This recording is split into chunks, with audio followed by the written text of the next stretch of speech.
Hi, I'm Adam Wright, Commissioner of Wake Forest. Today I will be reading Brave Enough for Two by Jonathan Voss. Hoot was Olive's very best friend in the whole wide world, but as you know, best friends don't always like the same things. Take, for example, adventures. Olive preferred the kind found in books. Hoot, on the other hand, well, he preferred something a little different. One day, Hoot said, "I've made something special for you, but it could be a small bit scary and a slightly bigger bit adventurous." "You know, I don't like adventurous," said Olive. "I'm not brave like you." "Don't worry," said Hoot. "I will be brave enough for the both of us." "It's very nice," said Olive. "Doesn't go high." "A little," said Hoot, climbing into the basket, "but not too high." Olive followed after.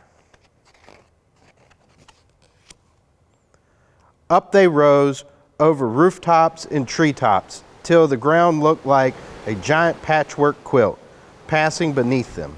"What do you think?" asked Hoot. "I think this is what it's like to be a cloud," said Olive. "But we've gone way more than a little high." Just then, a drop of water landed on her nose. The clouds darkened and thunder cracked with a flash of light. Giant drops poured from the sky. The wind swirled. The basket rocked. "What if the wind blows us far away and we get lost?" cried Olive. Hoot squeezed her hand. "We can never be lost," he said. "So long as I'm here and you're there, and here and there aren't very far apart." All of a sudden, the sun poked through the clouds. The winds calmed. "Look," said Hoot, "a rainbow." Olive smiled.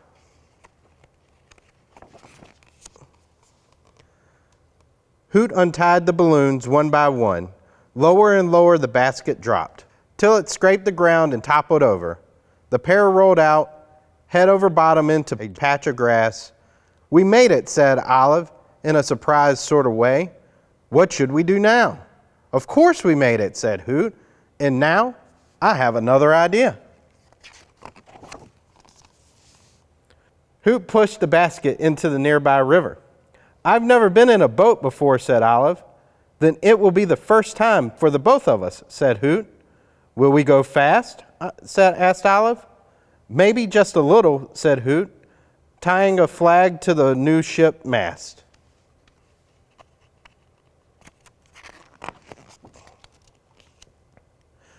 The boat bobbed and spun like a carnival ride.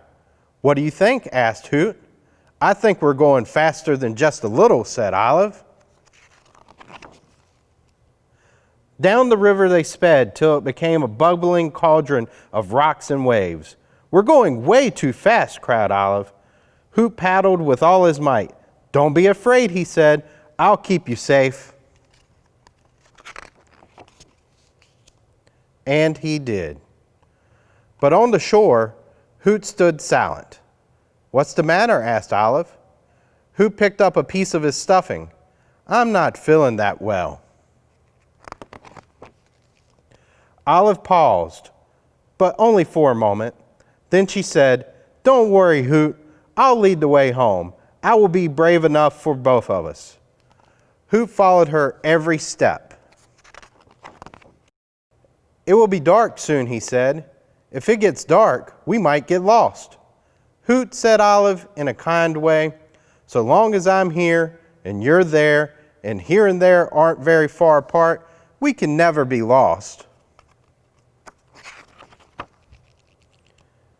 Just as the sun began to set, a familiar sight appeared. "Home," said Olive and Hoot together.